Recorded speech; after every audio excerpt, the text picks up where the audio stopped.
Okay, good to go. Greetings, everyone, and welcome to the National Institute on Aging Common Data Elements webinar. My name is Dr. Karen Onyanaho, and I'm the advisor for genomic data sharing with the National Institute on Aging in the Division of Neuroscience. Before we get started today, I just wanted to go over a few housekeeping notes. One of them being our audience is going to be muted. However, we have with the audience being muted, we have disabled the chat feature. However, the Q&A window is enabled because we want to solicit your questions throughout today's Q&A segment and the talk from our speaker. I also wanted to share that today we have cart captioning, which is being provided by Ms. Adrena Atkins. And lastly, we have Mr. Narn, Mr. Raul Narn, who's with us today to provide us with our IT support needs. And so I'll go ahead and get started. I am very, very pleased to welcome you all to our fourth installment of our monthly webinar as part of our Common Data Elements speaker series that actually began back in April and will go through December of this year. The series features a dynamic lineup of speakers who will highlight best practices, standards, and applications that optimize the usage of data resources, as well as effective data management and enhanced data analyses. Our speaker series is designed to allow the NIA community to connect with Alzheimer's disease and Alzheimer's disease-related dementia and aging research, while facilitating discussions about resulting research findings and other information as it relates to common data elements, better known as CDEs. So this afternoon, we are so delighted to have Dr. Rhoda O as our featured speaker for today's webinar, which is titled Data Harmonization of Large Digital Technology Datasets for Aging and Dementia Research in the Context of Short Technology Life Cycles. Dr. O will discuss the linkage of CDEs with large digital technology datasets for aging and dementia research, with highlights about effective approaches towards applying CDEs for data harmonization. But before we get started, I wanted to share that Dr. O is professor of anatomy and neurobiology, neurology, medicine, and epidemiology at the Boston University Chobanian and Avedition, if I hopefully said that right, School of Medicine and School of Public Health. Her research focuses on aging and dementia, as well as includes related cardiovascular risk factors, brain MRI measures, and neuropathology to cognitive performance.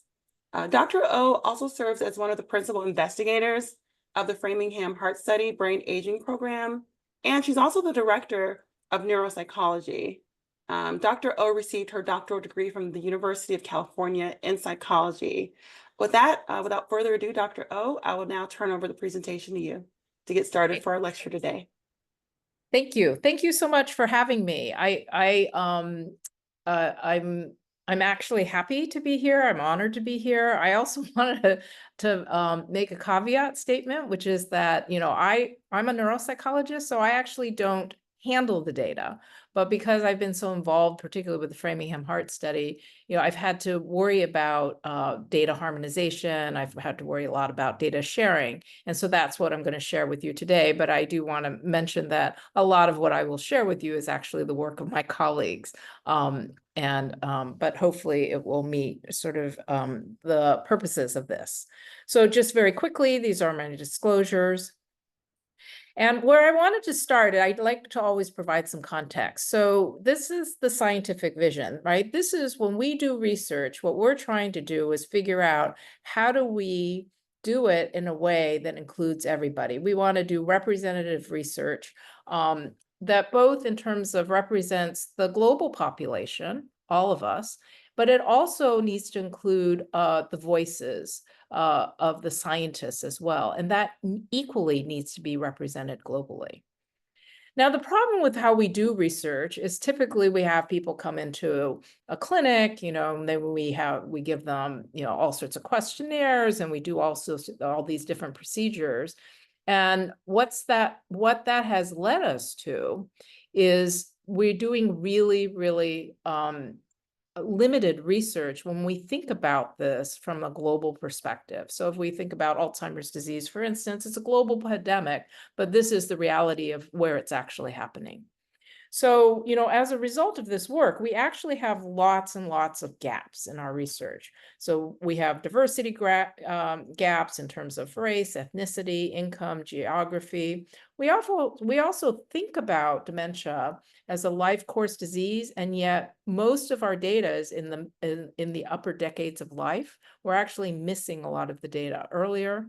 And then the bigger problem is that we run all these cohort studies. And whether they're 80 specific cohorts, or if you even think across all research cohorts, I work with the Framingham Heart Study, which in its name did not start out as an AD cohort study, but has evolved into one. But if we think about all the cohort work that's happening all over, it's actually relative to the representation of the world population, just a drop in the bucket. So what we've been doing is trying to think about how do we actually get to a global solution where we really are maximally including anybody anywhere. And what we've hit upon is what I have right here, which is really a minimal viable protocol. We can all collect clinical data, to some degree. We can collect blood and we can collect digital. And we particularly can collect digital because of the penetration in digital in the space in the research world or in the general world, and we'll get to that in a little bit. And then we can layer on to that additional technologies, for instance, or additional procedures that can happen when you're in a higher resource setting. So together we can build sort of the pyramid of a comprehensive research data resource. So one of the things that we try to focus on the digital front, on the technology front, is really taking advantage of the smartphone because it is the most penetrating technology in the world. So currently there's about 6.7 billion users who own a smartphone, and that number is going to continue to rise. So we're talking about almost worldwide penetration. And one thing that's important to understand about a smartphone is it has embedded in it multiple sensors, which you can think about as data collection tools. Now, it turns out NIA is already on board and trying to support sort of bringing digital tools into this space. So here are some of the large cohorts, studies that are already bringing digital in a pretty large way into their world. And what I'm going to do is, oh, and sorry about that. And then on top of that, this is really sort of an idea of how much digital is really penetrating from all over. There are so many internet connected devices. And so this is why there's an opportunity here from a cohort perspective. And again, thinking about how are we going to fill all those gaps that currently exist. This is the opportunity before us. So one of the things, though, that we want to think about, though, is the reality of the technology life cycle. It turns out that there are many different technologies which can become obsolete in a very short period of time.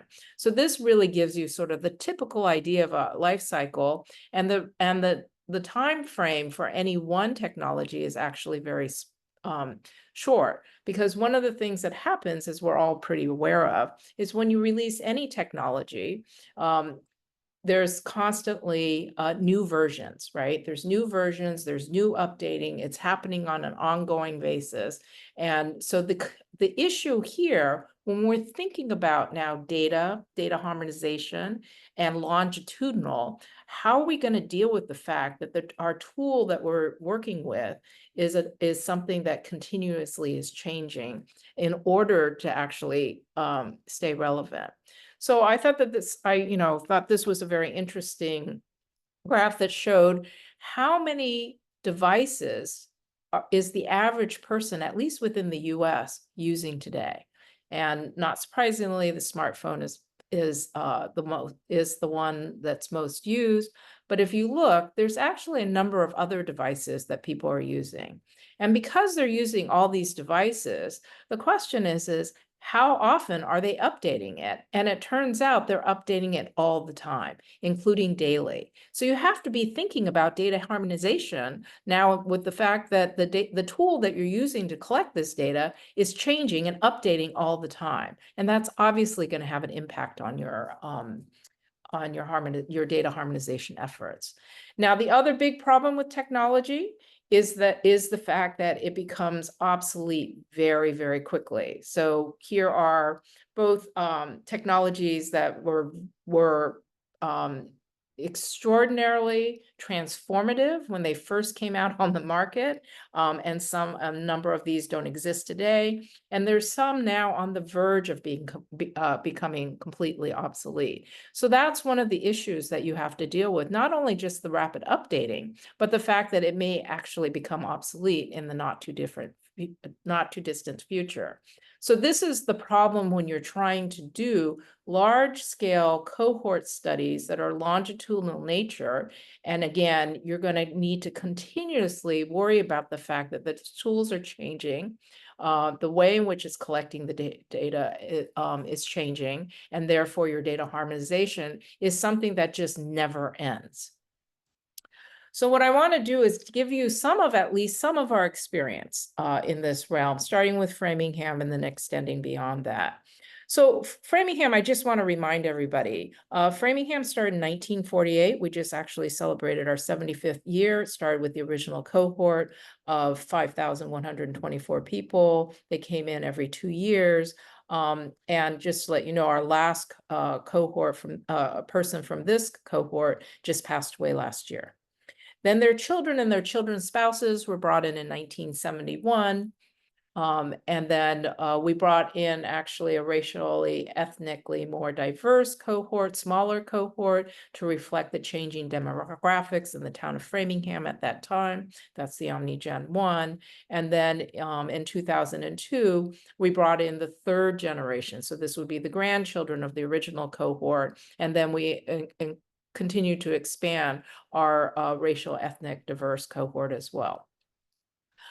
So, what did we do for many, many years? We brought these people in for these regular health exams. The original cohort was every 2 years. The other cohorts have been every 4 years.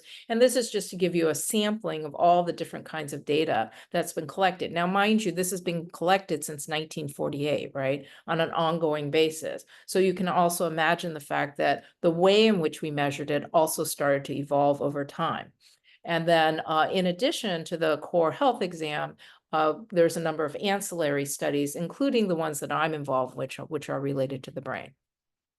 So to give you a snapshot of the Framingham Brain Aging Program, we actually started formally through NIH funding in 1989 was our very first NIA funded grant related to dementia. And then we have brought in the original other cohorts on top of the original cohort when we started this. So now we're looking at all surviving members across all cohorts of Framingham within the brain aging space. And then most recently, we've had a U19 grant funded by the NIA that's continuing this work on an ongoing basis. So, what I hope you're getting a picture of is how much data we're collecting, both through the health exams, through other ancillary studies, and then through our own. And then on top of that, we started to add digital technologies into Framingham. So in 2011, we actually started with the digital pen. And the reason that this was so transformative from a research standpoint is what you can see right now on the screen. This is now, instead of using a regular pen, we now just simply substitute a digital pen. And now we're able to track a person's performance in real time. And what you can notice at the bottom is that there's different color coding. That is representing changes in velocity as a person is going from one item to the next. So this is really getting at really granular levels of detecting, in this case, cognitive performance in a way that we've never been able to do before. We've also record people's spoken responses to our neuropsych tests. And so we actually started this in 2005 that we started recording. We have many different recordings. I think we have now over 12,000 digital voice recordings across our participants, including at baseline when they were cognitively still intact, and some have now progressed to cognitive impairment, including diagnosed disease. And then more recently, we've been moving to the smartphone application. And again, that's taking advantage of the fact that more and more, particularly of the older participants, are now using smartphones. And now we're able to collect this cognitively related behavior in the comfort of their home. So now what I want to turn to is, how is all this data collection now translated into harmonization, data harmonization? Because we're collecting this data on an ongoing basis, and we have to actually integrate it. The other thing that we've been trying to do, because despite our best attempts to be to bring in our Omni Gen 1 and Gen 2 cohorts, we're still largely a highly biased racially ethnic cohort, being predominantly non-Hispanic white.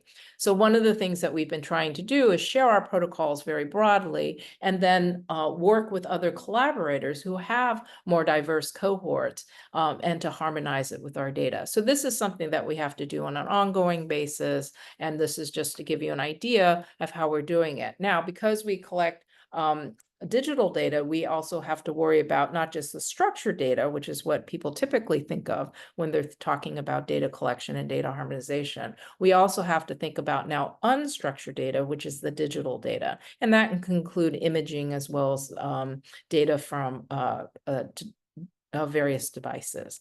One of the things that I would like to emphasize is, when we do a lot of our work, our harmonization work, and when we develop sort of the programming, the processes to do it, we always do it with the mind of being able to share it, so that everything we do is open source. We share not only the data, we share all the code that we did when we process that data.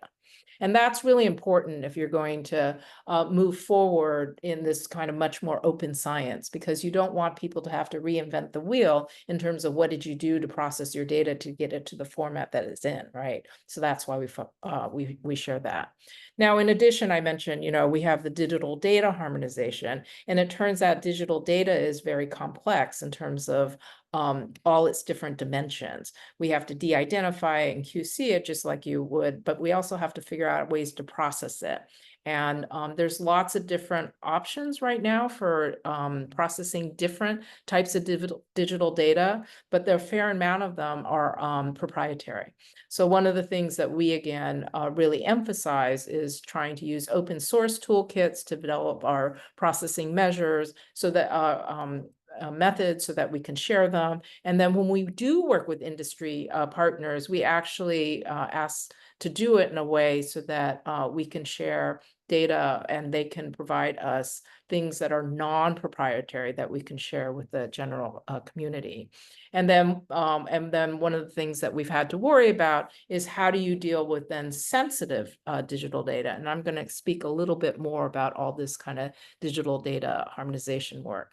So as we all know, one of the challenges when you're trying to harmonize data, particularly across multiple studies, is the fact that even you can even have very similar study protocols. So we've done at Framingham, we've been collecting the same kind of data for many decades, but it turns out we do it a little bit differently, and we actually were not really good at maintaining sort of the same naming conventions. And that, of course, becomes much worse when you're trying to harmonize with other data, with other resources. So one of the things that we've been trying to do is figure out, how do we do data harmonization much faster, in terms of trying to get to these common data elements. And so one of the things we've been playing around with is this idea of natural language processing. So with the Alzheimer's Disease Data Initiative that houses a number of these different data sets, we started to look at some of the data sets that sits on their end, and started to figure out, how do we find a much more automated way to do data harmonization. So this is an example of two, the JEROS data sets. So there are two different groups, one in Europe, one in Japan, but it turns out that even though they are the same type of study, they're basically sub-studies, there's a lot of there's a lot of differences in the way they collected the data, even though they have relatively the same protocol. And of course, there's the way in which they stored it, which was different namings. So one of the things that my colleague, Jingying Chang, who's been leading this, did is she decided to try a number of different natural language processing methods. So this is sort of examples of different kinds of methods, doing large language models, something that is called fuzzy matching. And so there's all these different methods. I don't, it's not to go into the details of each one of these methods, but to try to see which of these different kinds of ways of doing things will actually allow you to get to much more quickly harmonized data across multiple data sets. And so, so these are just some examples where she was kind of determining which method actually worked the best when it came to variable matching, when you had all these discrepancies between the two data sets. And it turns out this E5 method that she had tried out was the best. That's not to say this is the best, it's just an example of how you can use natural language processing to help facilitate something that tends to be a pretty manually intensive exercise. Now, my colleague Vijaya Kolachalama has taken on the challenge of image harmonization. So we have, for instance, been acquiring MRI images at Framingham since 1999. And what's happened is the MRI machines, of course, technology has evolved. So today, the state of the art is the 3 Tesla machine, but we started with a 1 Tesla machine. And then we also, in between that, used a 1.5 Tesla machine. So we're now trying to study changes in people's brain structure over time, but we keep changing the magnetic strength of the machine because that's what the technology state of the art is doing. So there's been a lot of work done around sort of this concept of harmonization. But one of the things that VJ is trying to do is think about, rather than think about how do we harmonize in the more traditional ways that have been out there for imaging harmonization, what happens if we just started with the raw image itself? So rather than processing it, trying to extract features, for instance, like free surfer, and then harmonizing and then always anchoring it to some baseline, et cetera, because that's all very time consuming. His idea is, how do we just take the raw images themselves and use sort of deep learning methods in order to push that forward? So he's actually published a number of studies that you can take a look at different ways in which he's been thinking about doing harmonization. But the most important thing to take away from this is that he's always starting with the raw image. So he's not doing any processing of that image in the way that's traditionally done.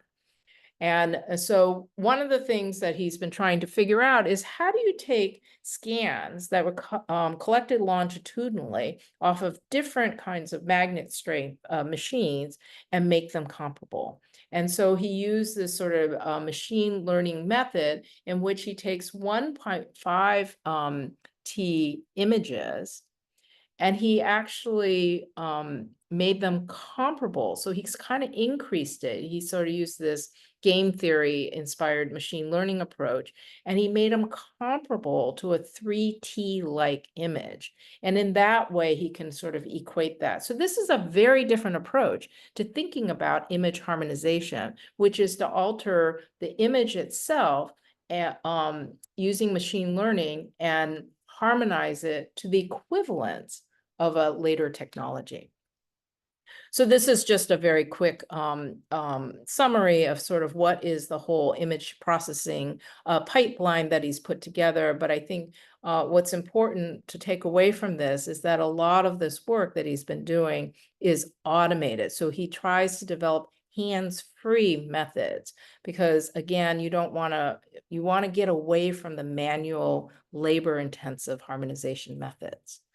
So then I want to shift to sort of digital voice. As I mentioned, we've been collecting digital voice for since 2005. And so what happens over time is that the voice recorders change, the quality of the devices themselves, and the fidelity in which that they can record has been shifting. Then you have differences in the voice quality. It's as the fidelity changes, then it changes the quality of the voice that you're obviously analyzing. And then there's the fact that when you're collecting digital voice across many different cohorts, You have things like they speak different languages, for instance, because you're trying to collect data in their native language.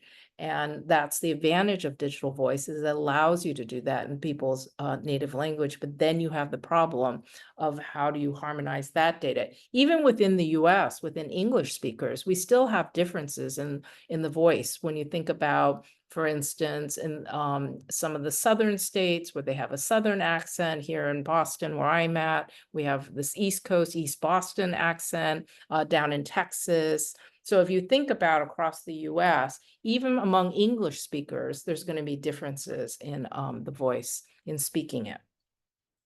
So one of the things that we've been thinking about is then how do you harmonize across all these different entities? You have to worry about whether there's background noise, you have to worry about the quality of the audio. And so we're using, again, different open source automated processing tools in order to try to take different audio recordings and make them much more equivalent, similar to how VJ was trying to do it with the images. And then we use open source tools in which to try to extract features as well. And then here are some additional back end kinds of things that we'll do. There's actually a lot of different kinds of techniques in which you can go in either to process the audio file in their raw format or to extract acoustic linguistic features. I think what's important in the digital voice harmonization world is that this is all very new, so there aren't any gold standards. So one of the things that we're doing right now is we're actually experimenting with different kinds. And part of the reason that we do this is because different kinds of analyses require different aspects of the digital voice. So in thinking about, how are we going to move all these things forward, as I just mentioned, there are very little gold standards when it comes to digital. So one of the things, the only way in which we're going to accelerate both the harmonization of the data, which is going to be necessary in order to push forward the science, and then keeping in mind that the digital data now is going to be changing all the time for all the reasons that I talked about, right? So how are we going to actually make this happen quicker? And the only way I can think of to do that is to share the data. And so, so we work with the Alzheimer's Disease Data Initiative. A lot of the current interoperability platforms actually can't take in digital data, and certainly not digital data in its raw format. And so, so we work with the ADDI in terms of pulling the data in. They provide sort of a secure enclave and then being able to push it out to researchers wherever they are. The other thing that we're doing is we're working with the Global Research and Imaging Platform. This is a nonprofit entity, and we're trying to now build a lot of the collection, processing, and analysis tools that you're going to need to do all the kinds of work, the data harmonization work that I just talked about. And again, we're trying to do this in an open source way because everything we do under GRIP is supposed to become publicly available, accessible.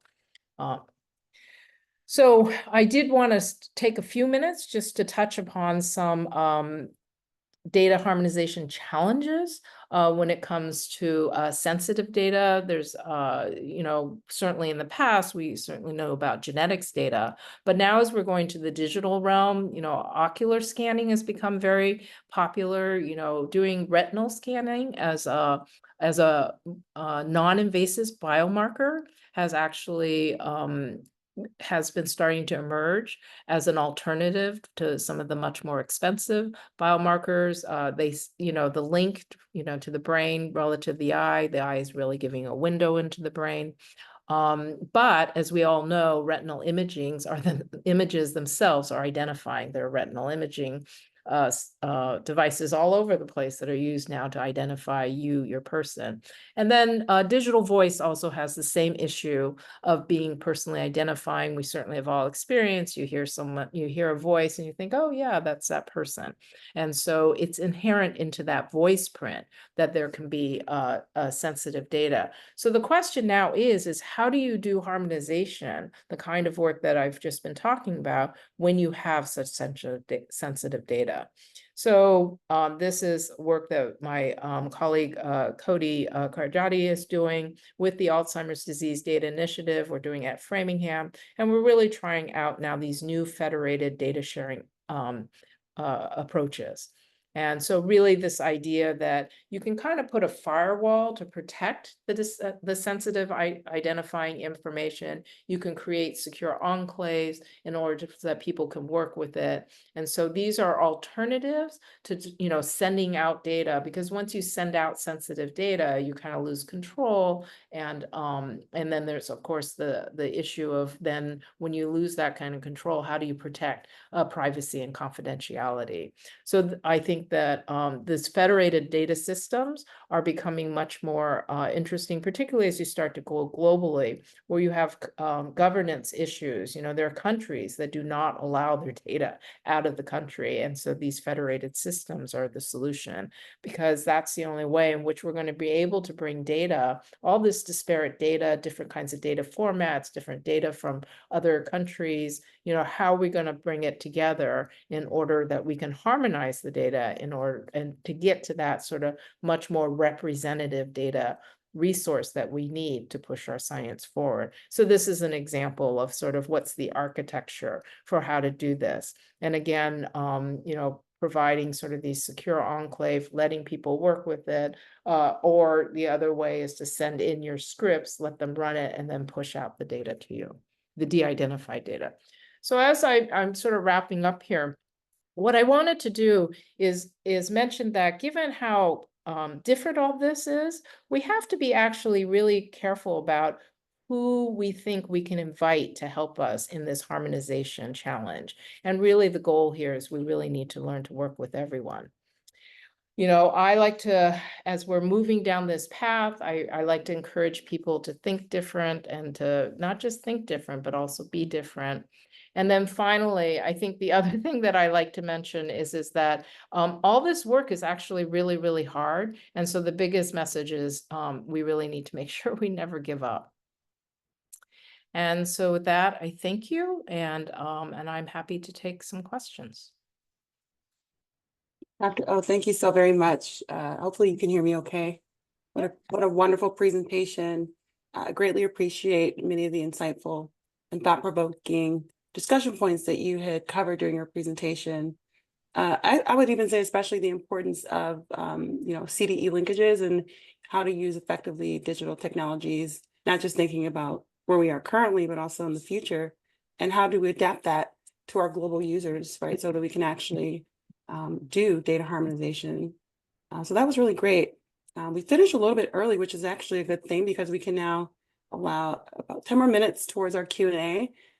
So right now, we are going to turn our presentation over to our Q&A segment because we want to answer some questions from our audience.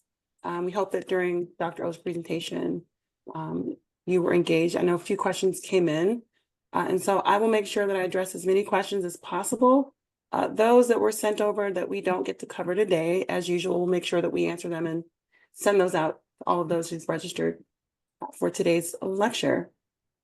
At this time, I do encourage that in the next 30 minutes or so, that you please populate any questions that you may have for Dr. O into the Q&A window, which is at the bottom of your screen. So let's get started, Dr. O. I wanted to ask, one of the first questions I was interested in is, could you share with us, some strengths as well as limitations associated with common data elements that one should bear in mind?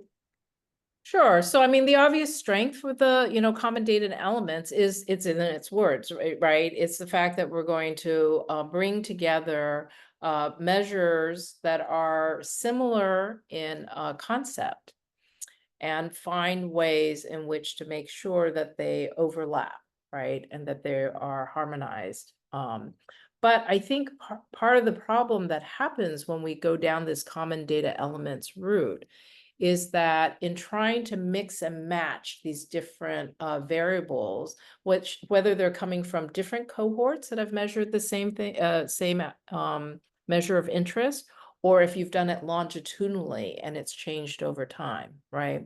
So that's the goal, is to get them equivalent. but what happens in reality is when you do that, you actually reduce your overall variable data set, right? So you'll take studies that have thousands and thousands of variables. And what's great is when you harmonize them, now you're able to easily facilitate analyses, right? But what you've lost is you've lost a lot of the variables in the process. So you end up coming up with really a pretty minimal data set overall. So you've lost the power of all the data that you've collected. So again, I think that the strengths are that you can push forward analyses, at least using sort of what we have are the traditional epi and biostats tools. But in the process, you have, I would say, watered down the science that you're now able to pursue. It's actually really, really important. So thank you for addressing, not just what those limitations are, but how can we actually mitigate those? Maybe the next question I have for you is, could you explain to us if there is truly a difference between the concept of data harmonization and common data elements, or CDEs? Yeah, so I think that I think we often think of the two as being equivalent. And what I would like to actually encourage people is to think about them as being different. So CDEs are just what we describe, right? Traditionally, we try to get to that common denominator. But then I explained to you what we lose in the process. And it turns out that now that we have lots and lots of different kinds of analytic tools, the idea of harmonization is actually much broader. So for instance, my colleague Vijaya Kolatalama, he never wants anything that's drilled down to a common anything, right? He likes to say, just give me all the data, give it to me in all its messiness, and with my data science AI methods, I am going to figure out how to harmonize them sufficiently for my kinds of data analytics. So I really think that one of the things that we need to start considering is what is our broader definition of what we mean by harmonization? And it turns out that harmonization is probably different depending on what your analytic strategy is. And that's really, at least for me, that's what working with the data science AI, it's really interesting moving into sort of that big data realm. And they always talk about messy data, right? And, and I've now understood what they really mean by messy data is not necessarily data that's been collected poorly, but rather they're talking about, data that's followed scientific protocol standards, et cetera, but is messy because it isn't in a format that easily translate into what we consider a common data element. Rather, they say, you can give me all this well-collected data that is mismatched, and I will be able to figure out how to manage it. So that's why I worry about when we say, oh, we got to harmonize this data. There's actually levels of harmonization depending on what your analytic strategy is. Yeah, I really appreciate your insights there, right? You've also addressed not just the issue of mixing and matching, but also the missingness. And I think over time, I'm thinking, with the changing demography of the United States, like you talked about earlier in your presentation, that is something that we have to be very, very mindful of, especially if some of the data collection that we want to in the future harmonize includes, how we understand or how we define some of those data or metadata in relation to, for example, race or ethnicity or ancestral groups. Yeah. So I appreciate you sharing that, and also thinking about how all of that will be contingent upon developing an actual analytics strategy. So thank you for actually differentiating between the two, because oftentimes they can be conflated. Yep. Another question I have for you is, could you share with us, what should someone who's designing a longitudinal study that will span over many years? I can think of one already, such as the NIH All This Research Program, who's hoping to go 10 years, if not more, in the research that they're doing. But thinking about that, what follow-up strategies should one bear in mind who might be involved with such a study in relation to the context of data harmonization? Yeah, and so this is also in the context of digital technologies, right? So we're trying to think about How are you doing a large scale cohort study longitudinally with the fact that I just told you digital technologies are changing all the time, right? And so, so one of the things that I try to really emphasize is that regardless of what you collect, I don't care what device, I don't care, what measure, what the derived measure is. What's really important is to collect the raw data itself, because that's what's going to help you future-proof in the future. And so what happens with digital data is that it's relatively easy to collect, low cost, right? Multi-sensor, particularly if you're doing it off of a smartphone, for instance. It's also really easy to store, right? You can do, and then what happens is that over time, as these algorithms continue to change, and they'll change, like an algorithm changes probably, all those updates that they're talking, they're just changing the algorithm all the time. They're trying to figure out how to make it better and better and better. So what happens is if you only go with the derived measure, you're stuck with the derived measure that was measured, that was the best algorithm at the time. If you collect the raw sensor data that's being analyzed, then you can go back and you can reanalyze it and bring it up to contemporary standards, right? So that's what I try to tell people is if you really are going to do this longitudinally, it's going to be really important to make sure that you get the raw sensor data, or else you can find yourself, you're going to be obsolete very quickly because these algorithms change. And Fitbit, many people are familiar with the Fitbit. If you think about the first version of the Fitbit, people complained about the fact how inaccurate it was in calculating your steps. And over the years now, it's gotten more and more accurate, right? So what happens if you had collected that data way back when? You would have actually relatively inaccurate data relative to now the new data. So this is one of the ways you have to guard against. The other thing you have to guard against, and particularly if you're going to work with companies and their proprietary devices, et cetera, is they're going to go out of business. They're going to go in a different direction. They're going to become too expensive. They're going to become obsolete. There's all these different things. So one of the things that's really important when you're designing your study, you can pick vendors, but you have to not design your study so that you're dependent on that vendor. And that's, again, where this idea of raw data comes in. When I collect raw digital voice, it doesn't actually matter whose device, whose application I use, as long as I maintain that raw digital voice recording. So that's why the raw is so important when you're thinking about sort of doing these long-term.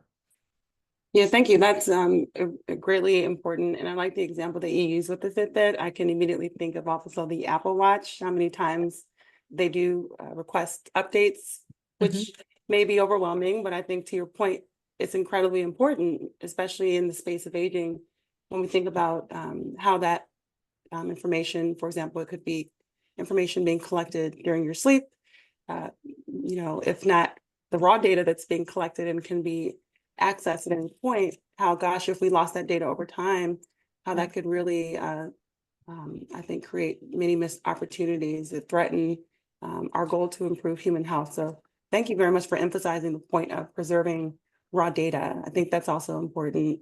Earlier in your presentation, you discussed with us how traditional approaches for research limits research from a global perspective. You also addressed the importance of diversity through various categories such as race, ethnicity, income, geography, but you also mentioned as a part of that diversity, dementia at the earliest stages of life, right? Which is oftentimes something that we don't really think about inadvertently. You were very thoughtful about discussing that as a part of, a global solution that includes, quote, anybody, anywhere, right? You also discussed, the use of digital technologies and additional technologies that could be used, for example, between low, medium, and high research enterprises, while bearing in mind those diversity targets. Mhm. Are you able to share with us other aspects of digital health technologies that we can use for data collection? I know you mentioned earlier what ADNI is doing and other projects such as LEADS Mhm. to help us fill some of those gaps. Yeah, I mean, well, I think that so this probably goes back to my earlier response as well, right? So if we think about this, you want to be collecting data across the life course in this case, without being dependent on any one technology, on any one device, on any one algorithm. So that's going to be really critical. So I think it's, for me, in thinking about how do we do this, I do tend to focus on the smartphone or the tablet. And the main reason is because from a global perspective, it again is the most penetrating technology. And it is essentially a computer in every person's hand that's able to collect on an ongoing basis. So, and one of the things I think that it allows us to do then is it allows us to do it in the very young, because now we see that people who are very, very young, right? We see young children already who are able to use tablets and smartphones in order to help collect the data. And then what you have to think about is what kind of data should we be collecting? So typically, like with a cognitive test, we want to administer a neuropsych test, right? And that neuropsych test will shift and change in terms of the elements of what you could test someone who's 10 years old versus 20 versus 50 versus 90, right? If instead we think about the fact that everything we do through our brain. So everything we do, we're always emitting our cognitive capabilities. So we don't necessarily have to test cognition, we can start to infer it. So I mentioned digital voice. Why am I interested in that? Because it's a cognitively complex task. And over time, through someone's speaking, I can track their changes in their cognitive abilities over their lifespan without without having it be test specific, right? Well, it turns out that there are other measures that also reflect this. So when we're moving about our environment, right? When we eat, when we sleep, when we engage, when we are socially interacting, it's the same thing. We're always emitting these behavioral symptoms. So rather than testing them, we should be using these multi-sensor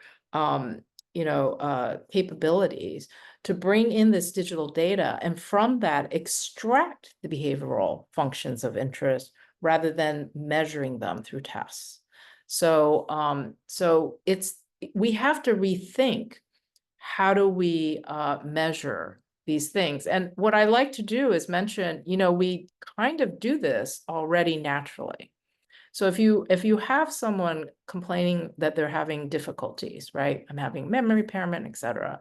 They come into their physician's office. One of the first questions they'll ask you is, when did you notice your symptoms? And the person might say, well, it's date back. I noticed a few years ago, I was having trouble driving. I got lost. I missed some bills. I forgot to turn off the stove, et cetera, right? Then you ask their family member, and their family member will give you a different set of examples. And if you ask another family member, they'll give you yet another different set of examples. Now, here's the thing with all those examples, particularly in the early stages, they're not constant. You don't always forget, right? You don't always forget to turn off the stove. You don't always forget where you're going. You don't always, get lost, et cetera, right? So there's nothing static about what we're doing. So we use these static instruments to try to measure these behavioral symptoms of interest. But in reality, we're able to pinpoint it through these observations of natural behavior, right? And it's actually far more accurate often compared to these static instruments, which I think are kind of, they're kind of crude instruments. So this is really where I think that we need to be thinking about how are we able to do that, and how then we can do that across the lifespan. So it's collecting data in a different way and thinking about how you analyze it and pull out information rather than, because we don't go around testing our family members, right? And yet we can observe it. So that's what we need to do digitally. We need to do what we already do naturally, and now we need to do it objectively with these instruments. So I hope that Thank answers you. the question. It absolutely did. And I can immediately now think, even over time, how the Internet of Things, or IoT, is going to increase in popularity, and how that will impact, as you mentioned, how are we thinking about collecting data, retaining that data in its rawest form. So thank you for that. But we do have another question. But before I ask, our audience is very impressed by your presentations. I just wanted to give you those kudos as I am as well. So one of the other questions that's being asked is from an administrative perspective. Mhm. The question is, do you have full-time technical staff who actually work on data harmonization or processing or even data security? I know with data security, as all of us know, it is incredibly important now, right? When we think about the sensitive health data that is not only being collected, but shared. Could you speak more on that? Yeah, so the Framingham Heart Study is kind of a large enterprise, right? So we're funded, actually, our brain aging program, we're testing thousands and thousands of participants over the course of 3 to 5 years. So in this case, we do now currently have a dedicated data core that's working on this, and it includes, for a staff perspective, it does include some full-time staff. From a faculty level, it still remains sort of, part-time effort, but they're overseeing this. And I think that's really important in general, as we're thinking about, there's a lot of discussion about data sharing. There's a lot of interest in data sharing. And I think one of the messages is it's a lot of hard work to share data. It's actually hard to share data. If you've made it your commitment to share data, which we have on our Framingham Brain Aging program, it turns out it's actually really hard to do it. And so consequently, yes, you do need to have some dedicated effort. That's probably a different message for the NIA to think about as they're funding these different projects, is what are the resources that are being given to different projects, different projects scaled, right? It's going to be scaled. If you have a small scale study, you obviously don't need as much dedicated effort. But if you have these multi-million dollar per year enterprises, then you are. So yes, so it takes a lot. And with digital, because it's ongoing, changing in the way that I just talked about, it's on an ongoing basis. Thank you so much. And I wholeheartedly agree with what you've said. Another question that we have is, could you talk to us about, the artificial intelligence and machine learning in terms of approaches and modifying, I'm going to read verbatim what the question is saying, modifying low to high, I'm assuming imaging data to ensure that the data are correct. I know earlier you talked about the importance of image harmonization and some of the efforts that are being done, I believe in Japan and in Europe. If you could talk more about that, that'd be great. Yes, so I'll say hi to Marilyn and for this question. And yes, so I think what you're talking about, Marilyn, is the fact that, the resolution on a 1T scan is different from a 1.5T scan from a 3T scan. So how you're able to do that. And, I will tell you, the main thing you have to do on that rigor reproducibility, you actually have to acquire data on all those machines within the same time frame on the same person. So we were fortunate that ADNI did that, right? ADNI, because ADNI was transitioning. So this was great that the NIA funded ADNI to do this on the side, there was a subset of participants who were brought in, and they were actually measured on the multiple machines I think it was even within a 2-week period or something. I don't remember those details, but was in the same time frame with, the same kinds of sequences, different magnet strength. And that's how actually my colleague, VJ, was able to build sort of these. And then you can sort of do some of the, confirmatory work with some of the other images that we have from other data sets.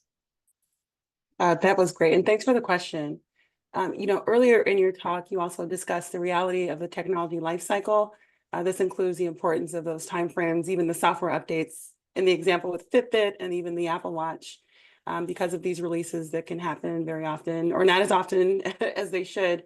In this regard, as we think about data harmonization, one of the solutions in addressing that would be, understanding that it is a changing paradigm, right? We're in the technological era, and that we have to know that many devices that are being used today will change or become obsolete, right? And Yep. how do we deal with that?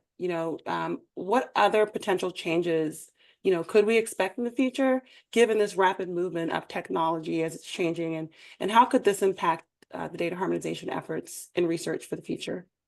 Yeah, so I've talked about sort of the need to make sure you collect raw data. Now I'm going to be realistic too. You're not necessarily always going to be able to do that. So what's going to be very important is probably to always have a set, subset studies that did exactly what ADNI did on the imaging side.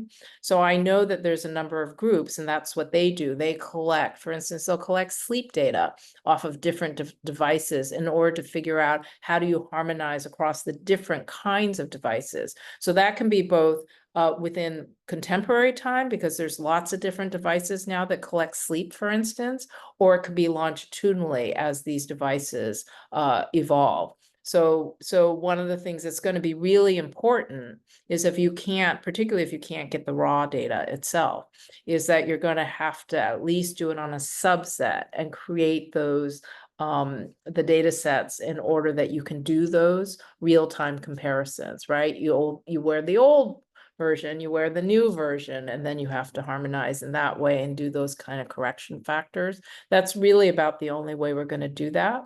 But that's me thinking about it from a regular, kind of traditional data harmonization standpoint. I suspect my data science AI colleagues would say, I'm probably worrying about more details than are necessary. So I know I will have to say this, my colleague Vijay there, he often does a lot of these different steps, not because he needs to do it from a scientific standpoint, but it's like what Marilyn said, he needs to demonstrate the rigor and reproducibility because the scientific community demands it. From his perspective, if he could just be left to run on his own, he feels that, the data science methods that he has doesn't actually require that he does this. But it's a compromise between what our technology allows us to do and what our science requires us to do. Yeah, that was really great. I know we have only a few minutes left. I wanted to ask maybe one more question before we launch our poll to our audience, and we hope the audience stays tuned. You talked earlier about the importance of open science, which I wholeheartedly agree, and using open source toolkits that enable sharing data more efficiently, including partnerships, right? And how having those partnerships are important. I really appreciate your thoughts there. Could you talk more about just really the importance of open science in relation to this topic today on data harmonization within maybe 60 seconds? Sure. I mean, it's kind of like what I had said. We need to accelerate science. Our goal is to get there faster, better, quicker, right? Cheaper, right? And that's what technology is supposed to allow us to do, is really to compress those timelines. But because this is still so new, the only way we're going to be able to accelerate this is to be able to data share. So imagine right now, there's lots of ways in which we're still working on how to effectively de-identify. If I provide you my source code, right, that I've done, maybe I've done a kind of pseudo good job, but not good enough. But if I put it out there, if I put it out as a data challenge, then anybody, we can invite talent everywhere, right? That's what I was trying to say, is we don't want to be prescriptive with who we work with. Let's take anybody anywhere, right? That can come together and help take what I did and make it better. And then let's make it better. I often use space exploration, as my inspiration, because they set goals with no roadmap. So how do we create that roadmap? We could create it through data sharing. We share the data, I give it to you, I give you my codes, and then you take my code. I don't want you to start all over. You take my code, you make it better. Then you share your code, and someone else comes along and they can make that better. And that's why it's really important. And because we're trying to do this, this is a terrible disease that we're trying to deal with. what we should be focusing on is how do we get to some sort of solution as fast as possible? And we're going to do it as a village rather than as an individual. Thank you so much, Dr. O. What a great way to end today's session. I wanted to just thank you for joining us to our live audience. More importantly, Dr. O, thank you so much for your expertise, for the stimulating engagement and sharing insights for today's talk to help us advance the field of CDEs and data harmonization. All of you who are left, please, we'd like if you could look at the questions on the screen. We hope in the future to have more stimulating talks from Dr. O and others who've been a part of the speaker series. So let us know what aspects of today's lecture did you find most interesting, as well as other topics that you might want to see in the future.